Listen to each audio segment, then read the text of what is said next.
Okay. Can you hear me now?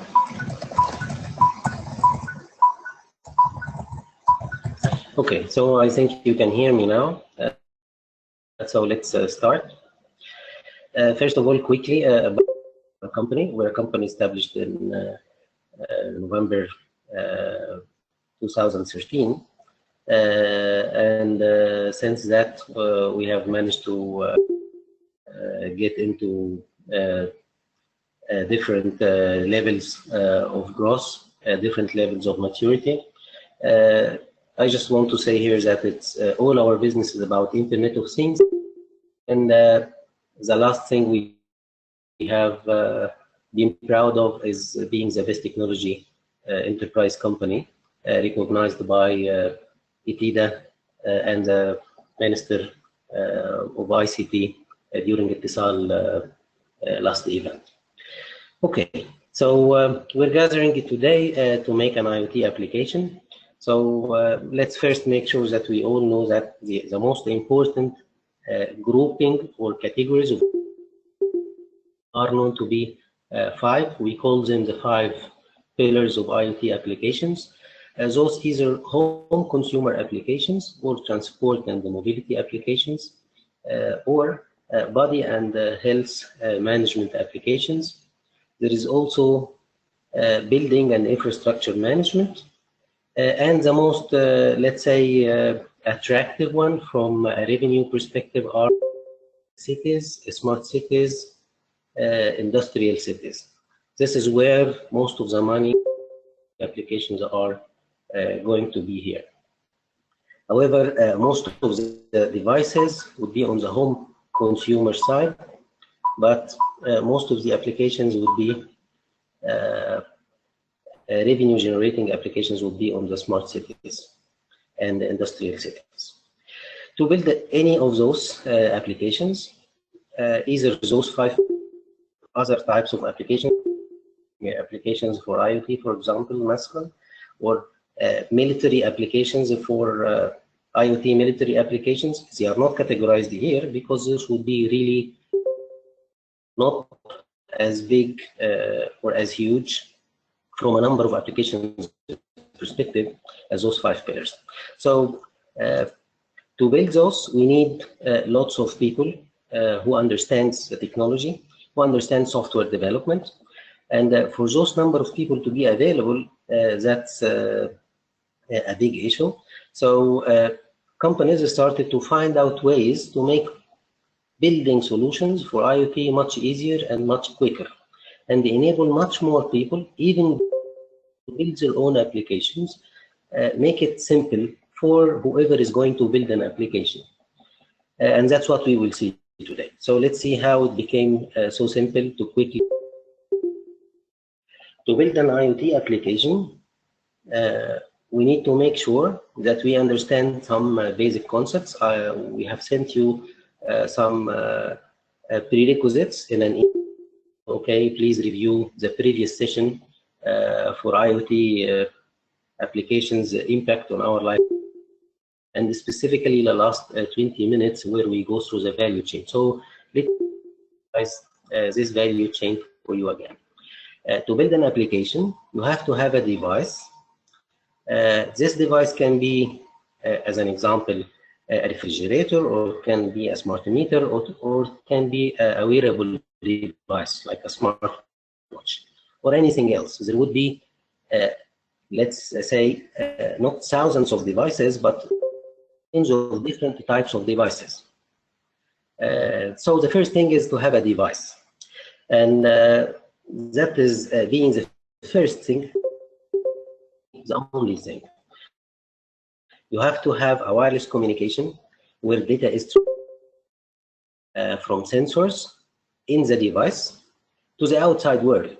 So the device will be sending data from its own sensors using a wireless technologies. The wireless technologies are a lot. There's lots of alternative technologies. However, the most famous ones that jump into the mind of everyone are Wi-Fi and Z-Wave.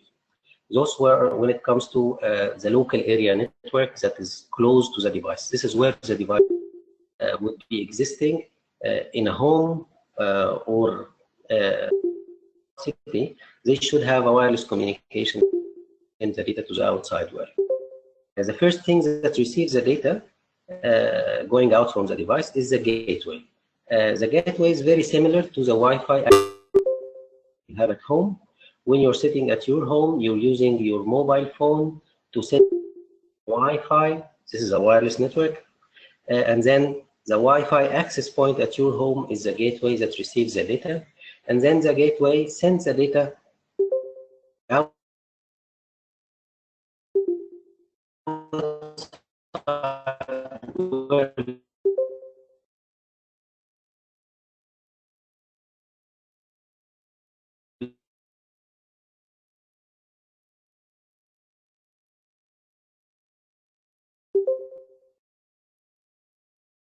again to the outsider world, out of your home through a carrier network. It travels to the interface of the application enablement and feeds it to the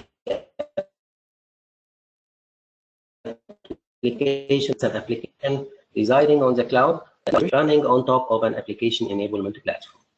So if we say here, what would be a wireless communication, a gateway, a carrier network, application enablement platform, and then on top of the software application running on top of the application enablement platform. Those are the value chain of a device, and we need to have a communication technology, and we need to have an application enablement platform. For the sake of the session today, to make it simpler, so we will go for a Wi-Fi or a 3G as the wireless technology that we use. So the Wi-Fi or 3G, or those of you who have 4G maybe, GPRS is fine as well, because it is very important to note that devices would be always sending very few bytes. If it's not a camera, which is 95 of the IoT devices will not be sending any streaming data. It will be sending a meter, a small few bytes representing the value of the sensors here. So let's move on. What would be the device that we will use for building our application today? This question, it should go when you think of building an end-to-end IoT application, the person that you need is an IoT solution architect. And the solution architect will decide which device, which wireless technology we will use.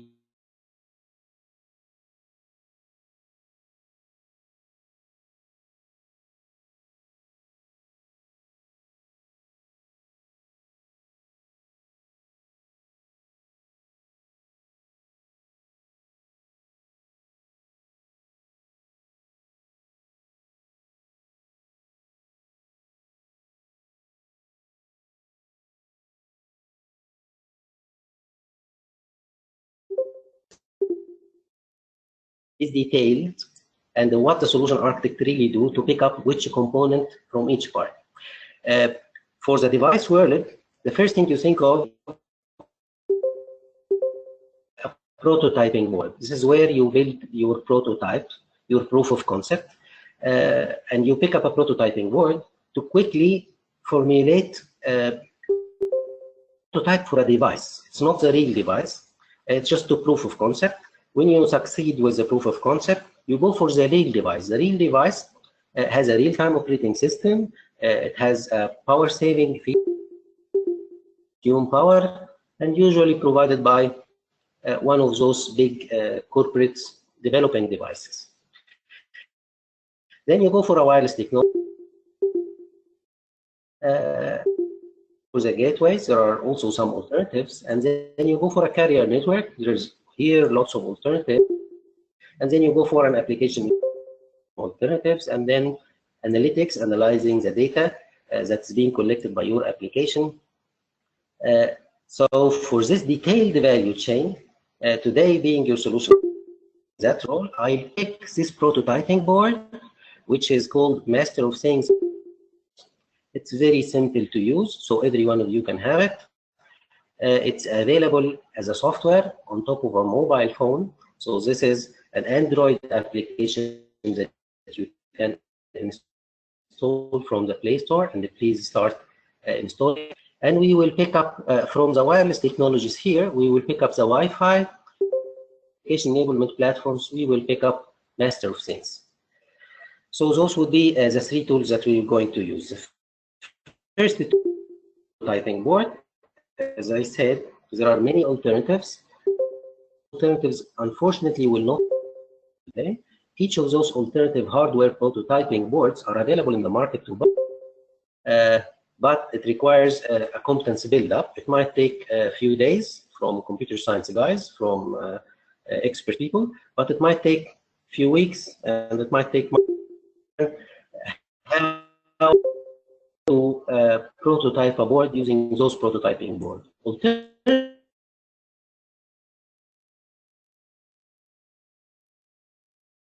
Alternatively,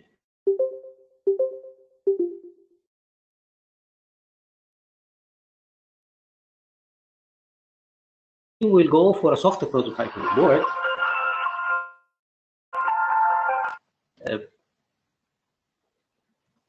It seems that some of us are facing issues with the voice. I hope it's not affecting everyone.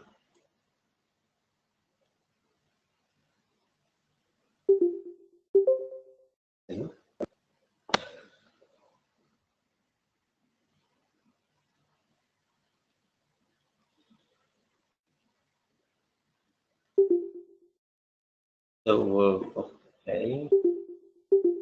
It seems that it is impacting all the people here.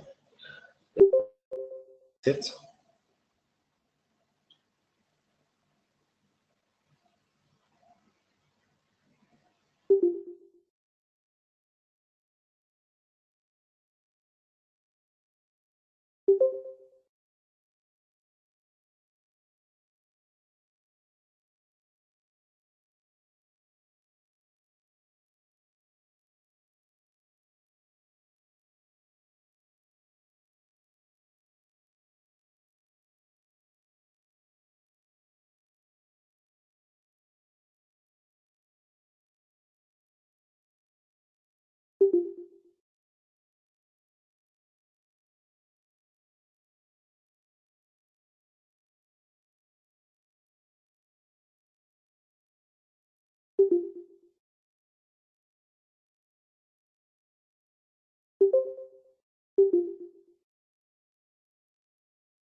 Quickly, I move to the tools. I dropped about our company. Okay, we're an IoT company. That's all what I want to say, enabling you to build applications through platforms.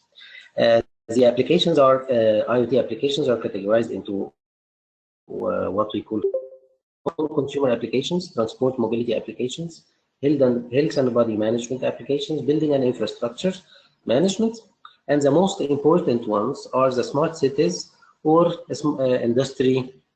IoT industrial applications.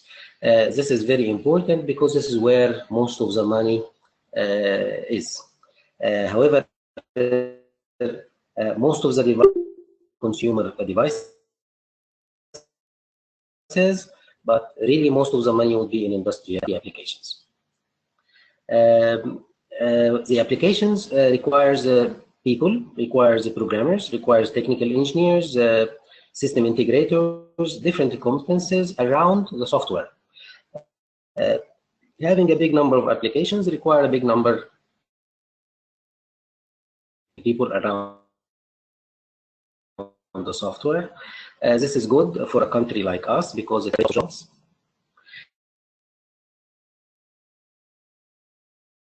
And this means if we can learn how to build a big market share of the business here. We will see that today. We will see how we will do this. So we asked you to review the previous session, the last 20 minutes of the session, which was detailing the IoT value chain, the components, the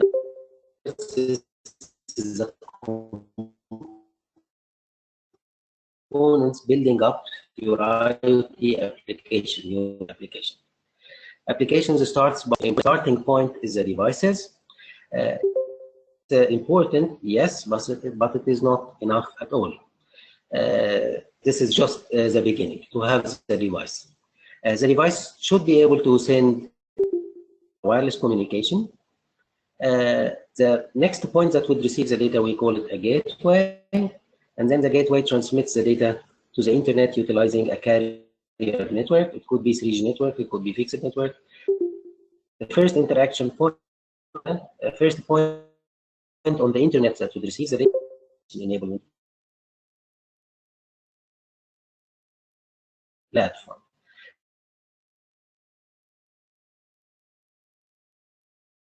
Where your application would be hosted, would be running. So if we use mobile, your data from your device at home, which is your mobile, over Wi-Fi to your home Wi-Fi gateway, which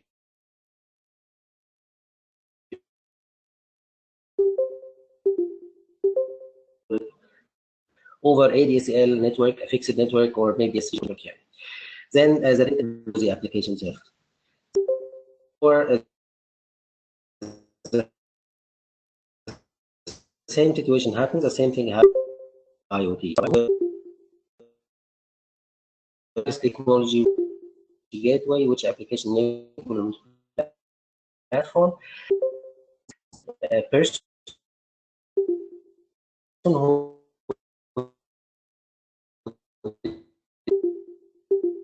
is usually called IoT solution architect. How well transmits the data, which wireless technology, The solution architect also decides which application enablement platform and the software components and features running on top of that. So if we go and detail this value chain, I'll play the role of the solution architect today. So the value chain starts by devices. Usually, people start by imagining a device, and then they build a prototyping board. And then when they build a proof of concept for the device, they throw out the prototyping board and on how to build the real device. This requires real-time operating system, one of those and others. And usually these companies are the ones who build devices and distribute it. Then the device should be able to send wireless data over wireless communication. Alternatives are a lot. We will, for the sake of the session today, we will use Wi-Fi and 3G as a wireless. This covers the carrier network as well. For the application enablement platform, we will use application enablement platform because this is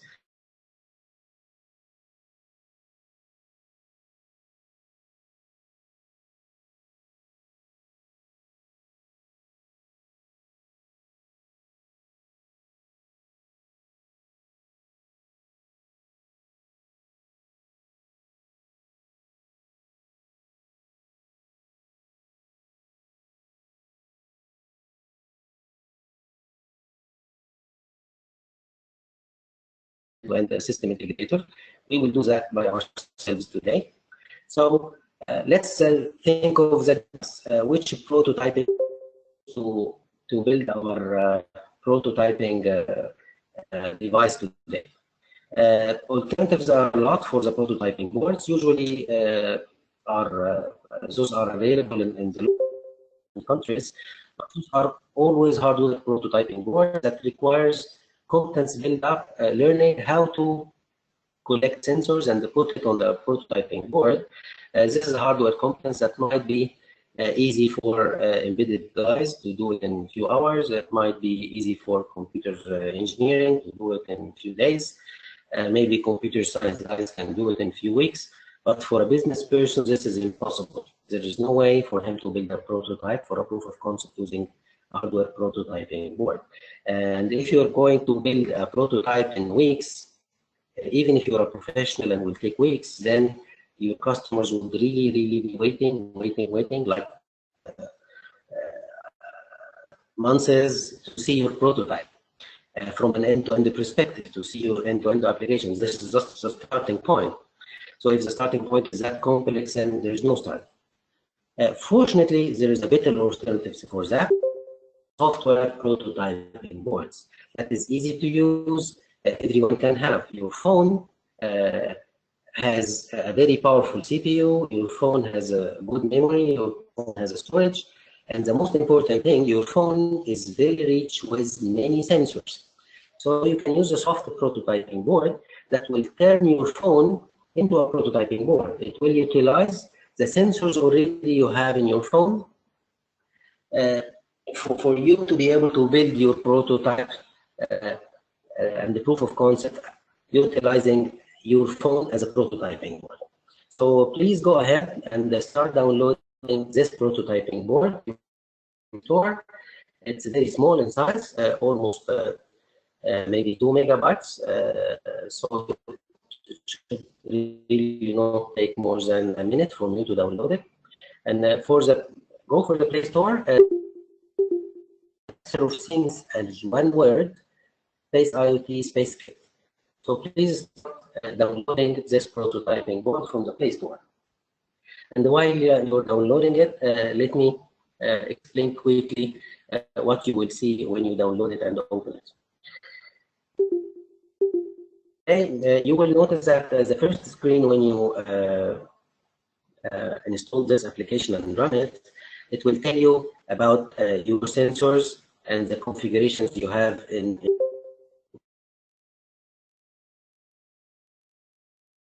you will notice that it enables you to check the light intensity using the light intensity phone. It will enable you to use the GPS location from the GPS sensor in your phone. It will enable you your phone accelerometer, which measures the acceleration workforce in 3 dimensions. Have accelerometers. That is a very basic sensor in every phone. This measures the acceleration force in X, Y, Z directions. That's what we will use.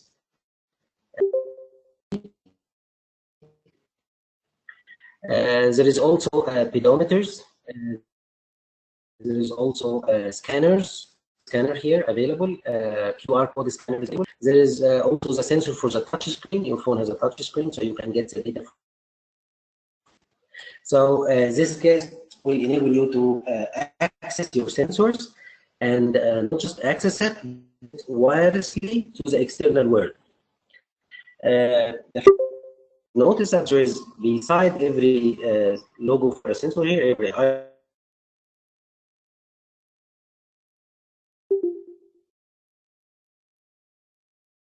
this means if it's a sign saying green, if it's green, then it means your sensor is active and it is collecting data, and the most important thing is to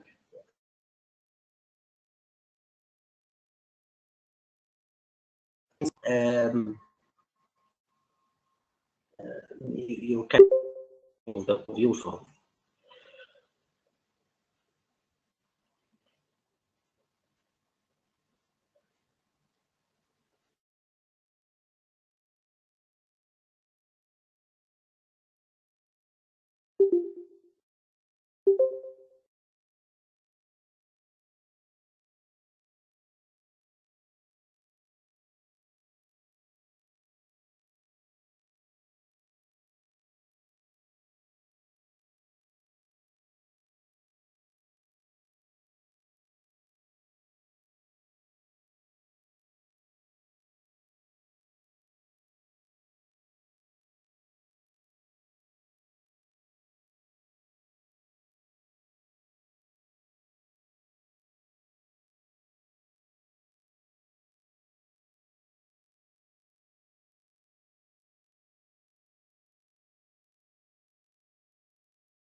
Okay,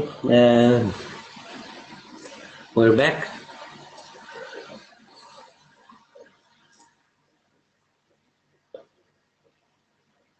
So again, if you can hear me.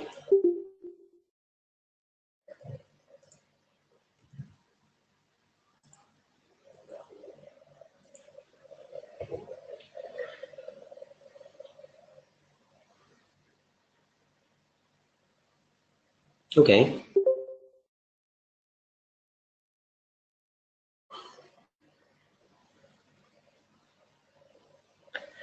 Good. So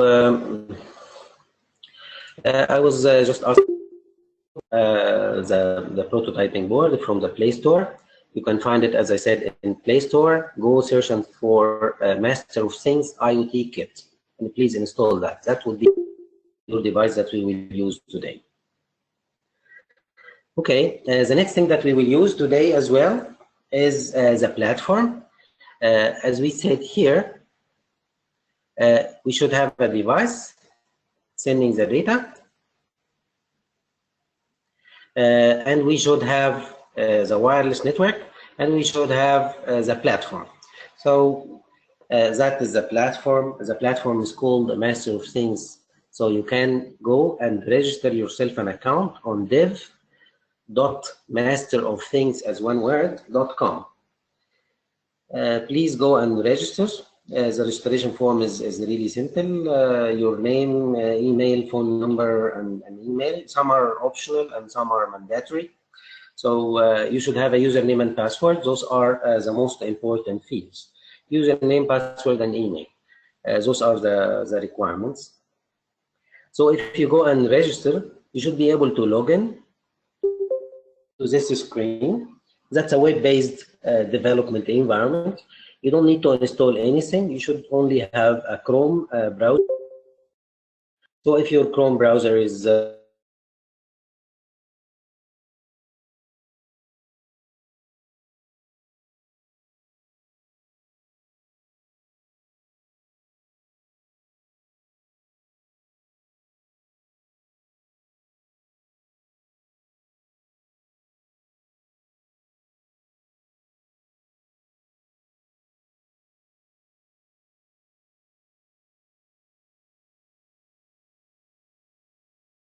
you have finished the registration.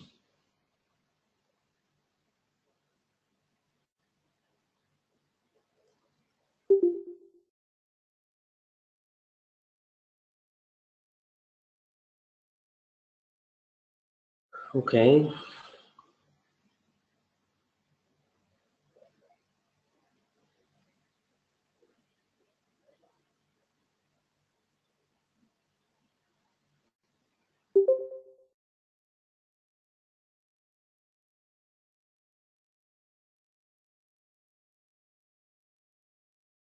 Can you type in the chat that you said, yes, I completed and I am able to log in?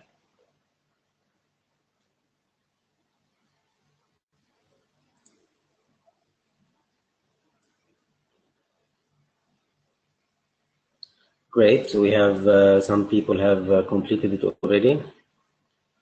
Good.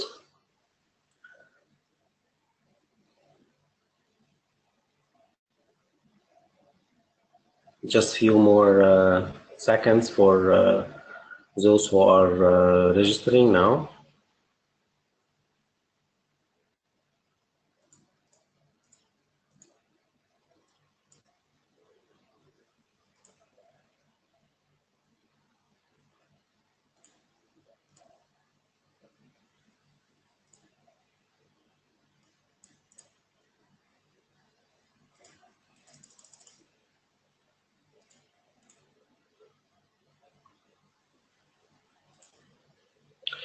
Okay, I assume a good number has managed to finish the registration now.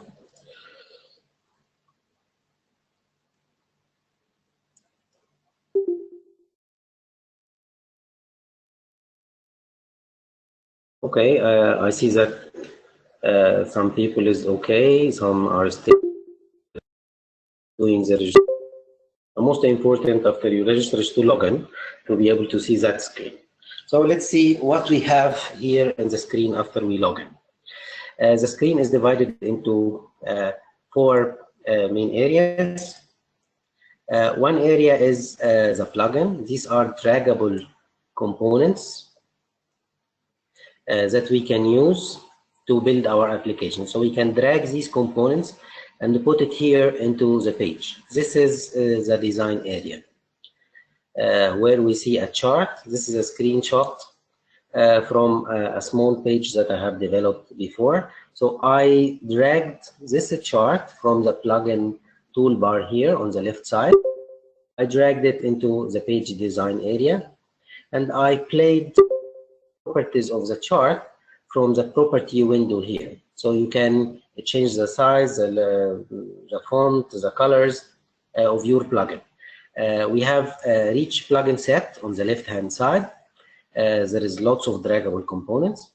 And the more pages you build in your application, the more this window on the upper right-hand corner will show all the pages you have developed.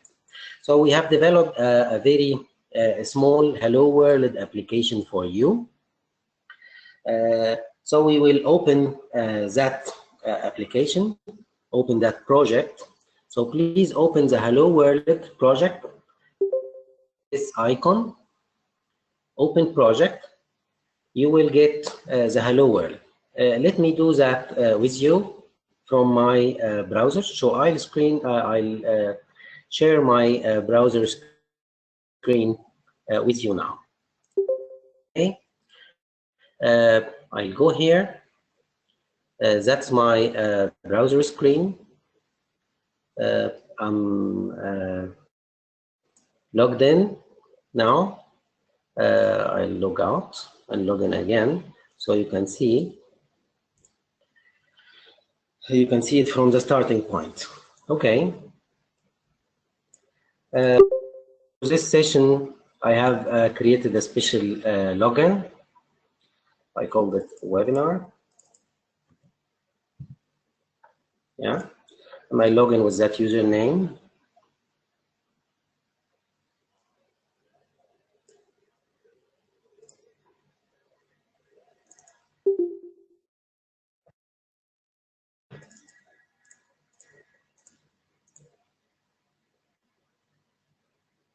Okay.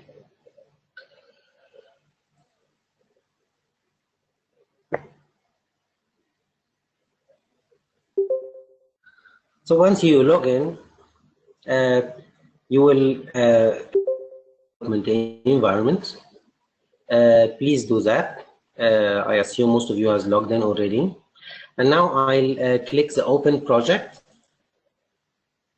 I get a list of open projects. In your list, you will only find the Hello World.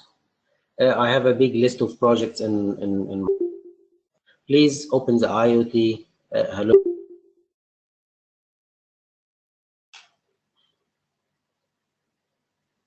Okay, you will notice that the project is locked by some other people because this is a shared project. All of us are opening it now. So one of us has locked the project, which is the first one who opened it, which is fine. But we all can see the project. We all can have it. So the first thing we should do now is to right button on the project name, which is on the right hand side.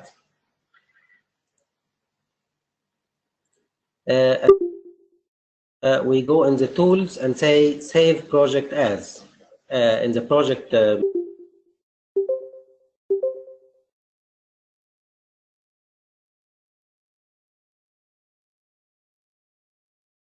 okay. So for the guy who has locked the project, we would ask him to unlock the project. So we want to do a save as version of the project. To do this, we click the unlock project icon here. This on the top corner.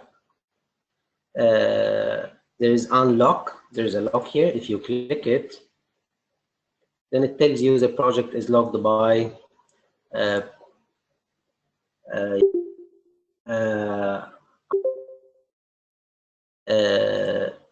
Ahmed or Amr Ramadan. Amr Ramadan, yeah. Okay.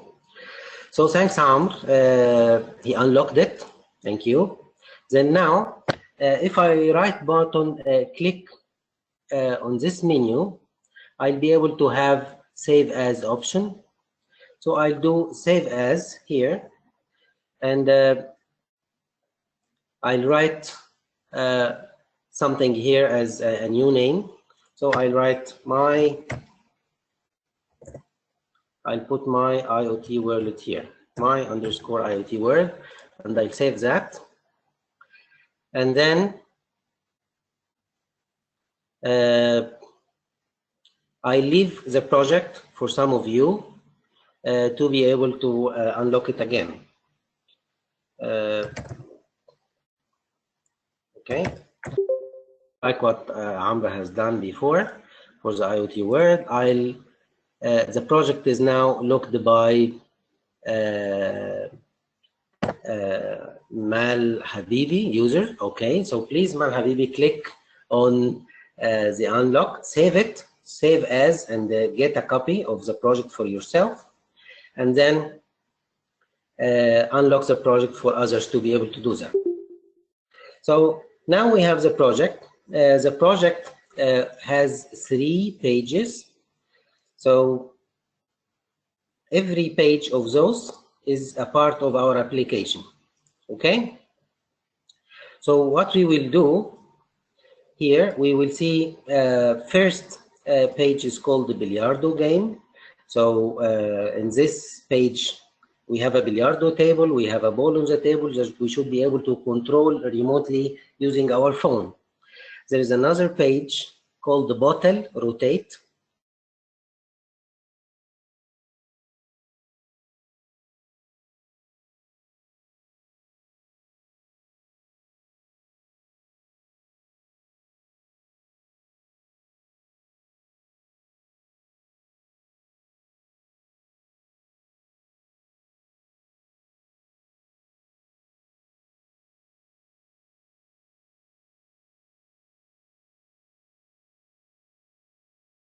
Project, get a lock. For those who have locked the project, please save as a copy of the project by right button clicking on the project. If it's not, if it's locked for you, you can save as the project. If it's locked by someone else, you will see the menu is only having 2 items. You will not be able to do a save as. So once you save as, please unlock the project. Okay, so now I'll open my own copy, which I called it my IoT Hello World. Once you save the project, you will have it totally under your control as a save as copy. This is your own copy. And now you can see that I am already opening this project in a previous session. So I'll say, okay, I would like to manage it from this session now. And if I do this and I have control over my project, I will see project locked successfully for me, because my local copy, that's my my own. So once you do save as, you will be able to have your own. Okay, let's see what we can do here. As I said, we have 3 pages, and then let's start with the bottle rotate. How can we rotate this bottle? Using our phone. By now, we should go to the device that we have installed, which is my MOT IoT kit. This is the device you have installed in your phone. Please launch it from your phone. And once you launch it,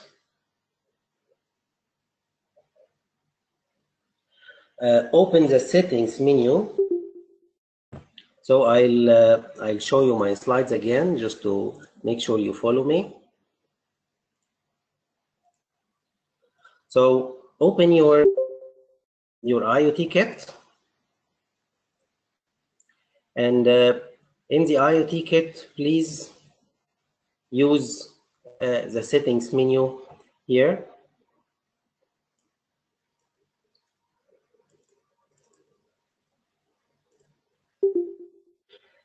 From the settings menu in your IoT kit on your phone, you will see a list of settings, configurations. Go for a button called Sensors Settings. So if you click Sensors Settings on your phone, I will do that with you now. I'll open the settings menu in the IoT kit, in the Master of Things IoT kit. Scroll down, and then there's sensor setting called physical sensor. Go and press the physical sensor settings. Okay, in the settings screen, go down, select physical sensor.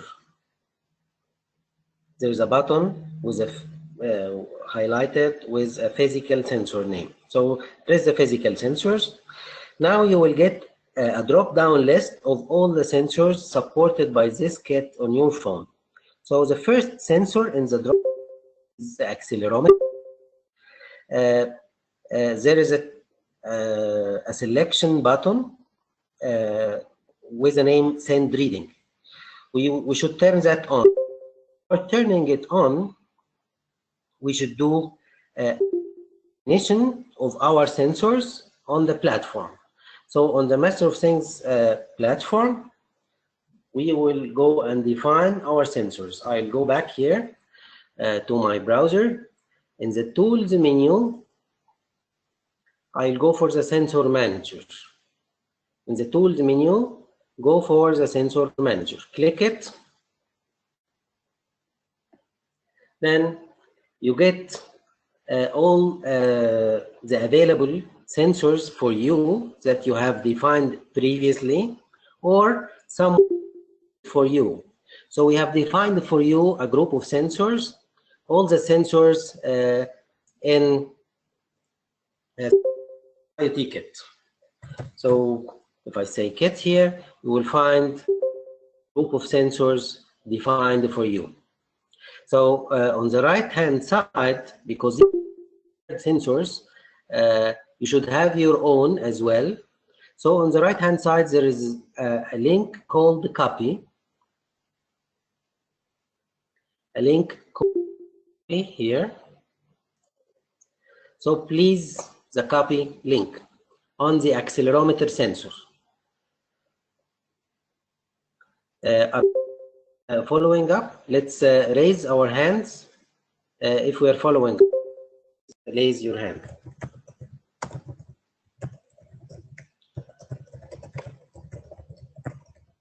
And please raise your hand if you are able to follow us and you have the face opened and you are now able to copy your sensor.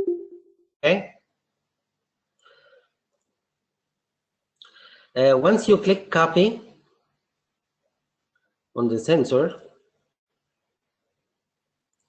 you will get the sensor definitions. These are the parameters of the sensor.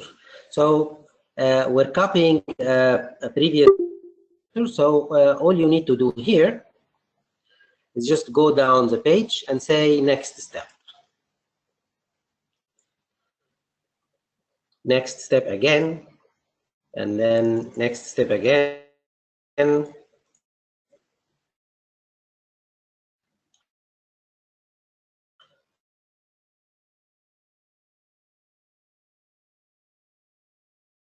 And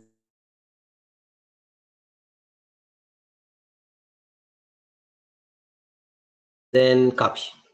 In those steps,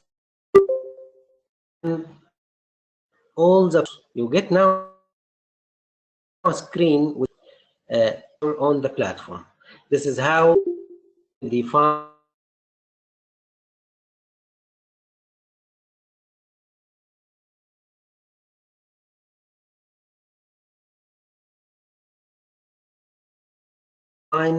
the sensor. We'll be able to copy this number. This screen is displayed. Physical sensors settings, and select your accelerometer sensor and switch it on. And when you switch on the accelerometer sensor, you will find an input saying sensor ID. Here you put the sensor ID number you got from the copy sensor.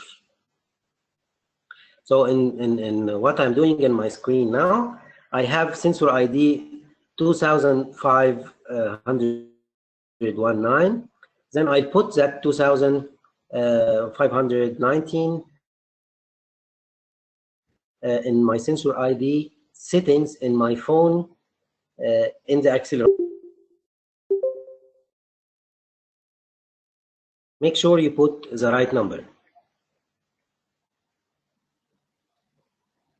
Okay, leave the rest of the settings. You will notice that the selection, when should I send the data for this sensor, it is saying every duration, and the sending rate is 5,000 milliseconds. This means your sensor data will be sent every 5 seconds. So please leave all the settings as the default and say click save button in this accelerometer. Settings say select save. Make sure you save. You click the save button so the settings apply inside your phone. Okay, now if you go back to the home screen, you will notice that your accelerometer has a tick sign beside it, like that.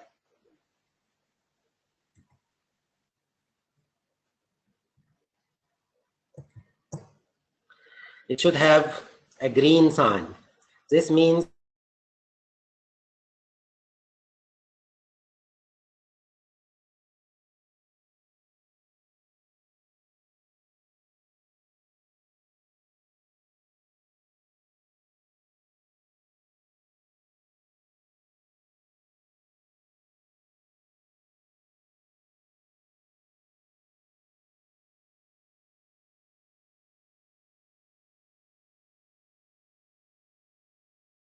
okay, I'm reviewing my settings again.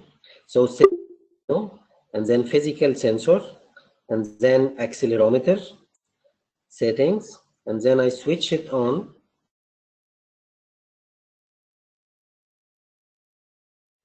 To send the readings to the server. So mine was 2519. Yours is something else. So please put your own sensor ID here, and click save, and go for the home menu by saying back. You will notice that your device now, besides the accelerometer, has this green tick sign. Okay. Once this is done, let's go again to the web browser. And in the web browser,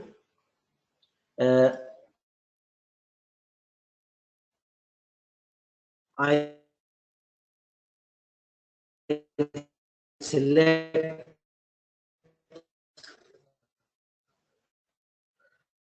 the window for the platform. Once the page is displayed for me here, I'll go to the left. Inside the page, there is a drop-down menu here. So saying page plugins, there is lots of plugins in this page.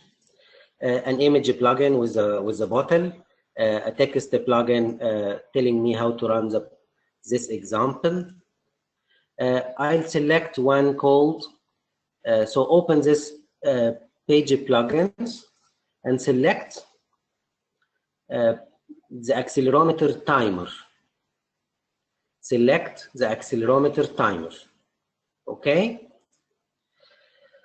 And then for the page events, the menu called page events on top of the page, go and select timer tick.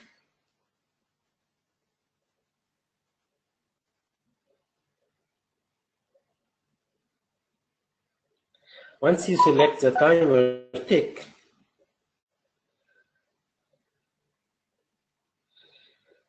you will get a code here written in JavaScript. Okay? Don't worry about that code. That code is responsible for rotating the image plugin, which holds the bottle, in case the sensor ID number on top of the page here, the sensor ID number, this sensor ID, whenever its value, the sensor value will change, the bottle will change with it. So make sure you have your sensor ID number here. So mine was 2,519, and I'll put mine here, 2,519. So change the variable from sensor ID, change its value to the value of your sensor. Okay? So what we have done now, we have created a sensor by copying an existing sensor from a template. We have taken the sensor ID, we have put it here, and we have put it in also in the settings in the phone, in my IoT kit, Master of Things IoT kit in the phone. This means our phone is sending data to the platform with this ID, and the platform, the code we have written here is following the same ID. So once you do that, you save your project. After you change the project ID, click the save button. Then it tells you, okay, I'm saving your project, page 1, 2, 3. Project is saved, completed, successfully done. Now you should be able to run your project. So click on the run button here.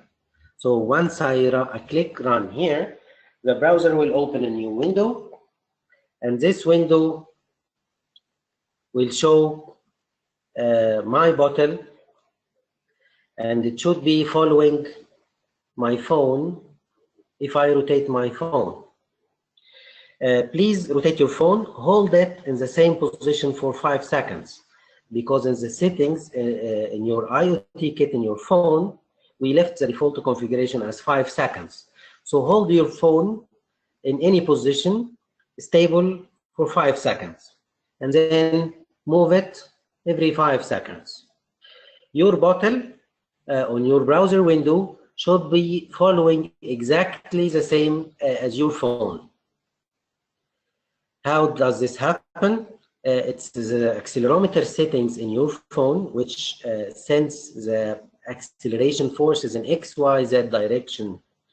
It measures the acceleration force, and it sends it to Master of Things platform. And the code we have written in our page is following the same sensor in our phone.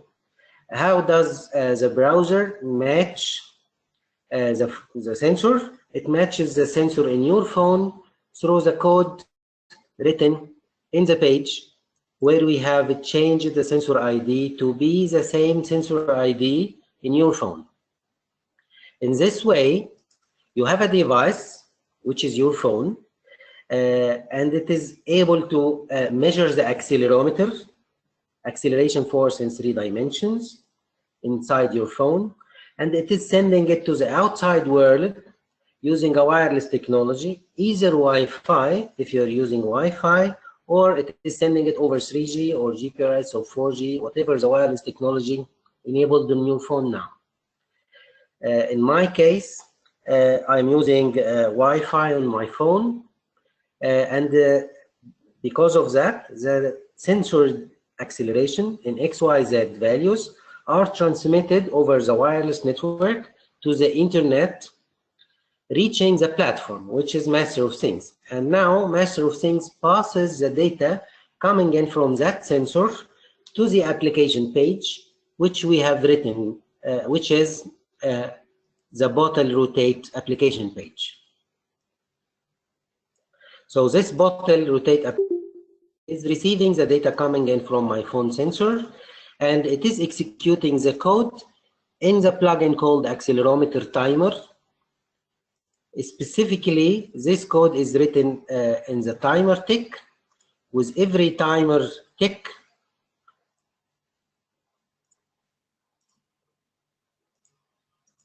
this code is being executed. Where does the timer tick value come from, or how frequent this timer will be ticking? We have set it up, this timer, to be, if you would like to see the settings here in the accelerometer. Okay.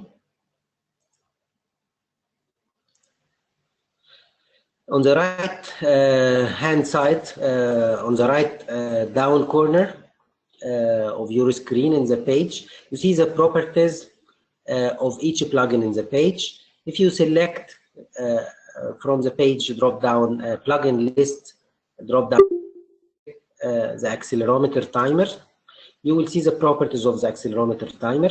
You will notice it is a recurrent timer, so it is executed continuously. It is active, and it is running with a duration 100 milliseconds. So this application page is executed every 100 milliseconds. It receives the data from the sensor in your phone, and it is following it. This means it checks the data coming in from your phone every 100 milliseconds. It means it is checking the data every 10 times in each second. So it should be able to follow up with you exactly how your phone is rotating. But because your phone is sending data every 5 seconds, so you will notice the bottle is rotating only every 5 seconds.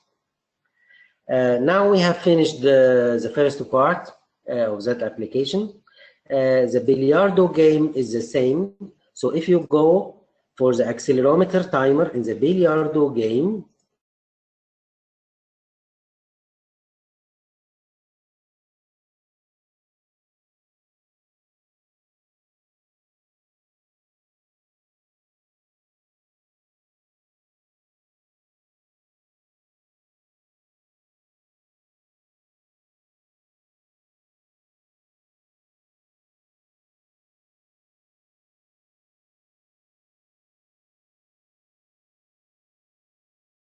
now I should be able to move the ball in the Billiardo table.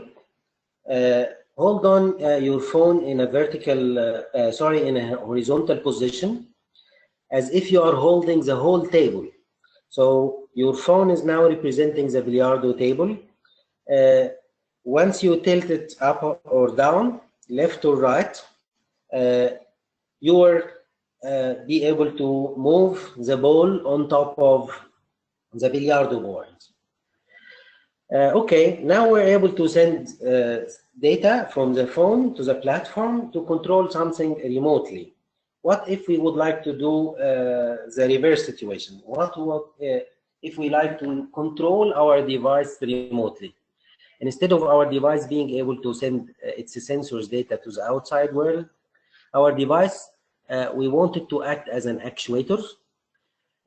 Our phone, luckily enough, has many actuators. One actuator is the vibration motor in the phone. Another actuator is the speaker. The third actuator is the screen light. So we can control the speaker of the phone remotely, or control the screen light, or the vibration, or the audio. How we will do that? Let's go back again to the platform window, but in this case we will work out with the third page, which is IoT Kit remote control. Okay, I'll now turn off my Billiardo application page. I'll turn off my bottle rotate application page. and I will run my IoT kit control. So this page has been developed also by someone, which is, we have done this on your behalf. It's easy to develop that with drag and drop components. On the left side here, you will notice a text input. That's a plugin component here. Radio buttons, it's a plugin component here. So, okay, let's run this page and see what it can do. I will run this page. We have made this page ready for you to be able to enter your phone number here. So I'll put my phone number. That's the same phone number I used while I installed the application.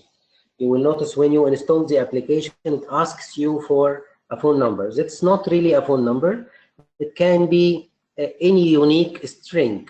It can be a phone number to make sure it is a unique, but you can put any string here.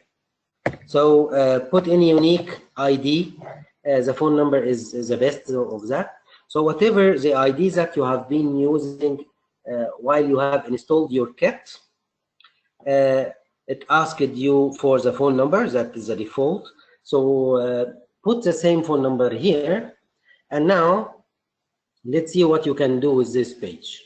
We will scroll down to the sound tone actuator. I will click publish button here. The platform should tell me that, okay, we have sent an audio notification request to your phone.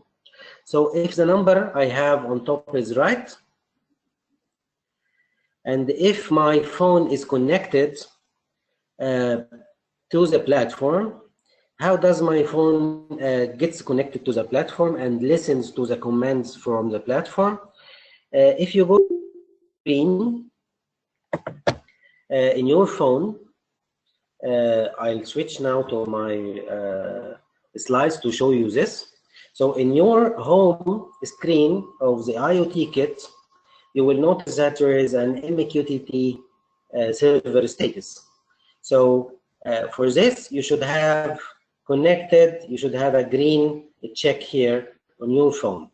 Having a green check here on your phone, it says your phone is connected to the platform.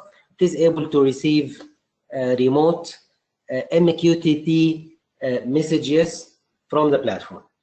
In the page we have here that we have developed on the platform, it communicates an MQTT message to this phone with this ID. So if you said, now this phone, I would like to turn the flash on, and I click publish, and then the platform will tell me, okay, the message has been sent to the phone over MQTT, and if the phone is connected, it will receive the message, and you will notice turning on now. By having done this, I showed you how to send data from your device to the platform, and I showed you how to send data from the platform to the device to do remote device management. We call this remote device management. Now I'll and I would say this was the summary. That's what I have done with you guys. Thank you. Now, if you have any questions, maybe we have 5-10 minutes maximum before the session finalized. I'll check the questions part and see what is there. Okay.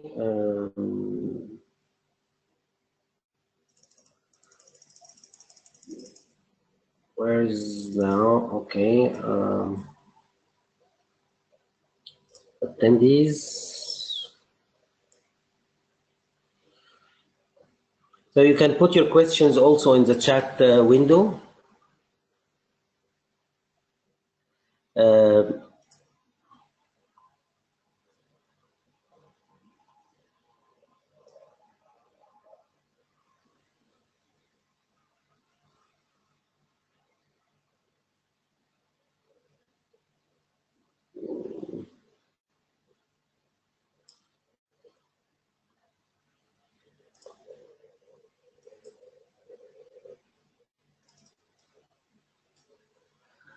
Okay. I'm checking the chat window. Any questions?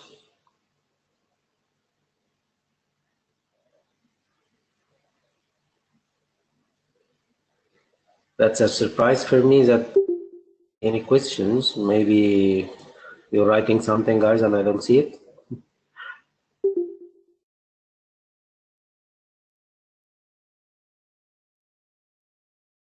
Okay, there should be a questions window here.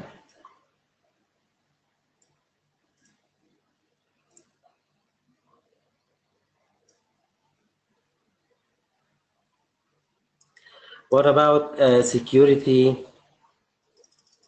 in this communication between sensor and the platform? Okay, we haven't talked about the security part here. However, it is very, very, very important. In this IoT kit, it's meant to be built prototypes. So it's not meant to be the final application. However, even if it's being a prototype, this kit is actually using encryption of AES-128-bit, and it communicates with the platform with an encryption key built specifically for this kit. But what if 100 guys are opening the kit, like the case now? Everyone in the webinar is opening the kit to build his own prototype. Fine. The kit is sending the data encrypted with AES-128 to the platform, and it receives the data. The platform is receiving data from this kit because the kit also has a username or actually a device name and a device ID, and the data is encrypted with a specific key utilized for those device ID and the device authentication password. As I said, this is meant to be for prototypes, but your actual application will always use this key, and you will always use your device ID and the device authentication password. The platform will ignore any mistake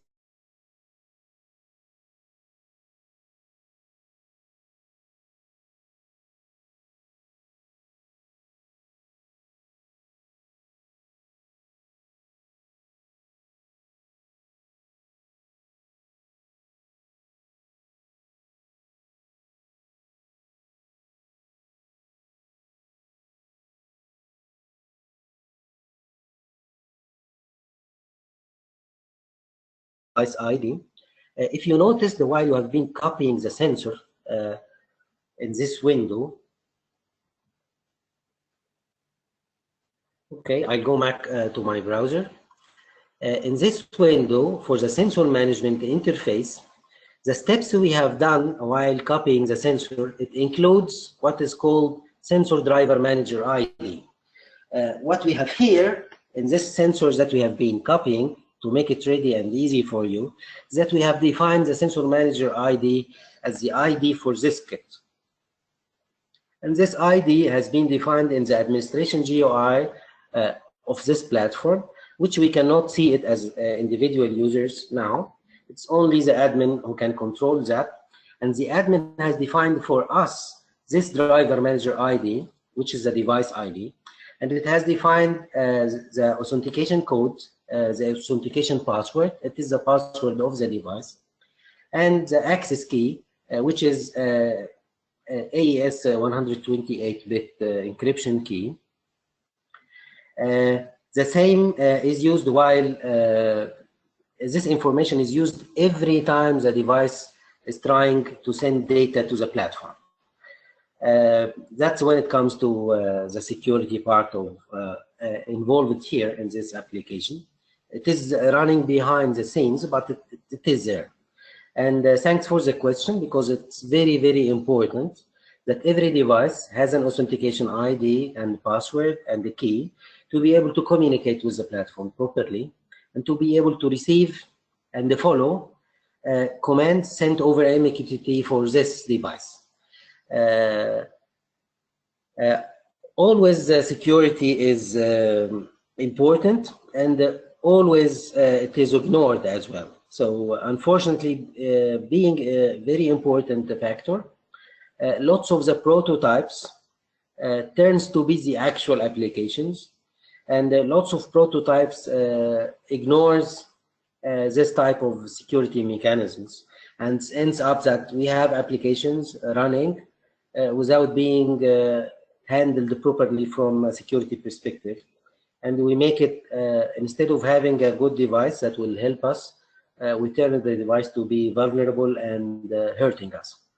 However, for this specific purpose of this session today, we have made it that simple for you, but it is always there. If you change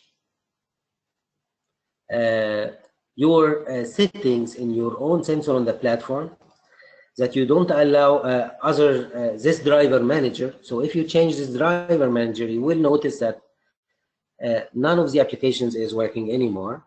Neither the bottle, neither the Billiardo board is following your device, and you will not be able to communicate with your device, sending commands to your device. Any other question, guys?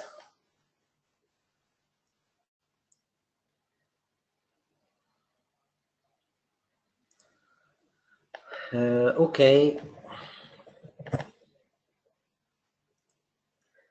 There is a question here about what if I would like to use another prototyping board, like the hardware prototyping boards. Okay, so if you'd like to use Raspberry Pi or Arduino or Intel Galileo or any of the 220 boards available in the market, it's even becoming almost 300 boards available now.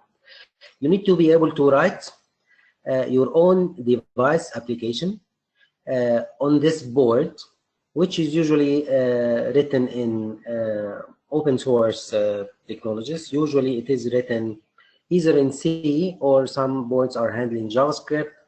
Some boards have their own scripting mechanism. So you have to write the application on the board and use the sensor ID defined in the platform as the ID of the sensors in your board. That's usually, I would say, a fairly complex task that has to be done by computer science guys, maybe computer engineering guys. That's the classic way of building the prototypes. This could be good for the guys who are studying engineering to practice, but this is not important. It is not important to build your prototype using a hardware prototyping board, because you're building an end-to-end application. Your customers will be using the end-to-end application. Your customers could be the smart city management team. Your customers could be a manufacturer in an industry that they would like to control and monitor their machines remotely. Your customer could be an end user sitting at home that would like to see the performance of his own home machinery to share it with the manufacturer of the machinery. So BTEC, for example, or Fresh, or whoever from the home appliance manufacturers can get a view of how your home appliance is performing, how it is doing, does it need maintenance or not, and they can see this remotely without you asking them to do that. That is the end-to-end application. Prototyping the end-to-end application is not prototyping the board, is not prototyping the device. Here we're showing you how to build an end-to-end application, and I confirm to you, it is not important to do a device prototyping unless you are doing the device itself. So if you're trying to create a machine that would be controlled remotely, then you need to build a prototype for the machine. But if you have the machine, if you have the device, someone else will do the device, and you want to show the end-to-end application, then you can go and use a prototyping board, a software prototyping board like this one. This is very good for educational purposes. It's a very good, quick build-up of prototypes. You can build your whole end-to-end application as a prototype in few hours. You can build the whole application on the cloud side with the platform, utilizing a prototyping, soft prototyping board like this one. So you can work in parallel to make it faster and quick. Let's check other questions. Okay, question about will there be other sessions to take us forward to the next steps? I would say most probably there will be. This will be announced to you in other seminars. The IoT Forum are always having sessions. Ours is one of them. Others will also present other applications and other ways of maybe developing applications or theoretical presentations about concepts and information. So I would like to thank you all. The session was planned to be 1 hour. Now we're exceeding 1 hour and a half. And thanks for holding on with that all that time. Hopefully you enjoyed it. This session will be recorded, being available on the IoT Forum website for you to come back and check it again if you missed something, or if you'd like to redo the steps again, step by step, taking it up to your time. You can go and check the recording later on. Thank you, everyone. Thanks for our colleagues in ITIDA and IoT Forum.